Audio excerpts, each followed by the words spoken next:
Olá pessoal, como eu tinha falado, nesse próximo vídeo agora eu vou falar sobre uma outra ferramenta do Stanislavski, que na verdade não é uma ferramenta que ele criou, ele mais explorou isso que já é uma parte essencial do teatro e das artes cênicas, que é a ação no palco. Basicamente tudo que a gente vai fazer no palco é uma ação, falar é uma ação.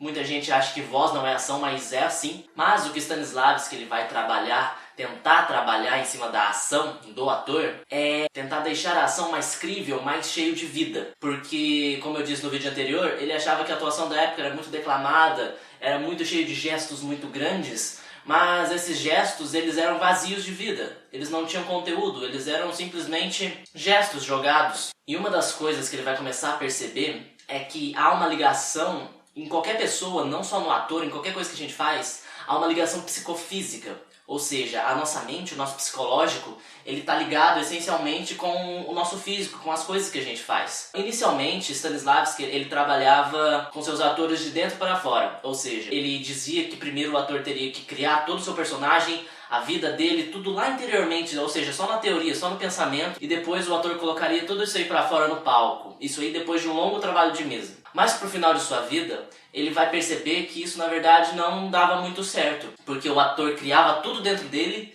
e na hora de criar o físico, o exterior do seu personagem, o ator ficava perdido, ele ficava preso, ele tinha muito conteúdo, mas não sabia colocar pra fora. A partir do momento que ele reconhece isso, ele vai começar a dar um foco mais no psicofísico do ator. Ou seja, trabalhar as duas partes ao mesmo tempo, trabalhar o exterior e o interior, porque uma parte vai influenciar a outra. E é nesse momento que Stanislavski ele vai começar a dar mais importância às ações físicas do ator. Ações físicas são ações que têm conteúdo, que não são meramente coisas jogadas, e que o ator ele vai desenvolvendo no palco e não a partir de um longo trabalho de mesa. Grotowski, que vai se dizer um grande seguidor de Stanislavski, pelo menos no começo, ele vai trabalhar com ações físicas e ele vai dar um exemplo muito legal da diferença de uma ação física e de um gesto comum. Ele vai falar que é muito diferente uma pessoa acender um cachimbo, limpar um cachimbo, por exemplo, só por limpar, só fazendo o gesto e o movimento de limpar, ou seja, fazendo mímica, e a pessoa fazer esse gesto, fazer essa ação com algum intuito, com algum sentido, com alguma base, como por exemplo, limpar o cachimbo, arrumar um cachimbo, fumar um cachimbo, com o intuito de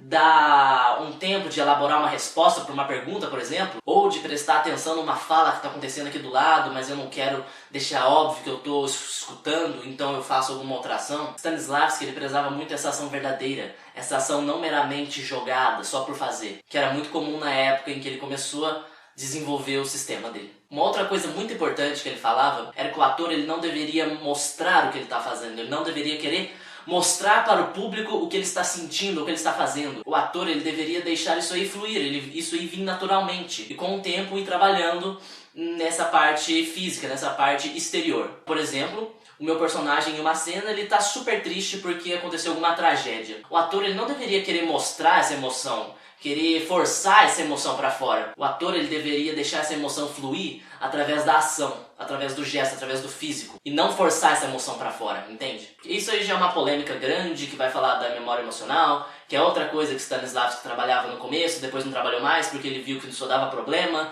e não funcionava totalmente do jeito que ele queria. Ele basicamente vai falar que emoção a gente não consegue forçar, porque a emoção tá lá no inconsciente, e a gente não consegue forçar nada do inconsciente para fora. O que a gente pode fazer é tentar basicamente pescar uma coisa que está lá no consciente, atrair, e é essa a base da ligação psicofísica. Você faz uma coisa externa que vai influenciar no seu interior, que vai influenciar, no caso, nas suas emoções. E assim como o objetivo é o que o personagem está querendo, a ação é como ele vai atingir esse objetivo. Ou seja, o objetivo é o que e a ação é como. E do mesmo jeito que no objetivo há a frase eu quero alguma coisa, na ação, quando trabalhando uma ação separadamente, por exemplo, é interessante o ator pensar eu faço alguma coisa, por exemplo, eu seduzo, que não é simplesmente uma ação superficial, uma ação plana. Eu seduzo, no seduzir, inclui uma coisa muito mais interior e interior. É basicamente o mesmo princípio de quando você está elaborando o objetivo do seu personagem. E para cada objetivo vão existir várias ações. O seu personagem, você como ator, vai fazer várias ações para concretizar esse objetivo do seu personagem.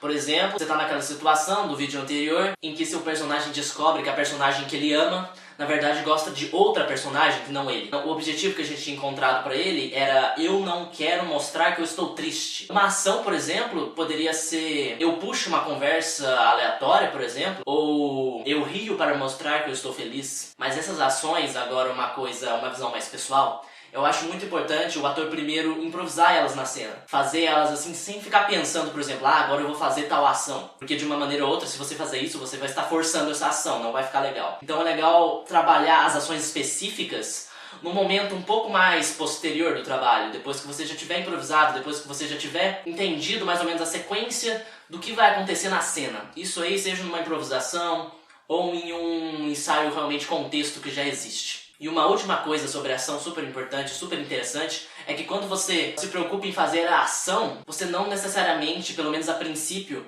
vai precisar se preocupar da maneira que você fala. Por exemplo, se você fala com tua entonação, se você fala bravo, se você fala bonzinho, isso aí já vai surgir naturalmente com a ação e também com a ajuda do seu objetivo que a gente falou no vídeo passado. Mas então é isso. Eu acho que eu consegui dar uma visão geral da importância da ação para o trabalho do ator. Espero que vocês tenham gostado e até o próximo vídeo dessa série.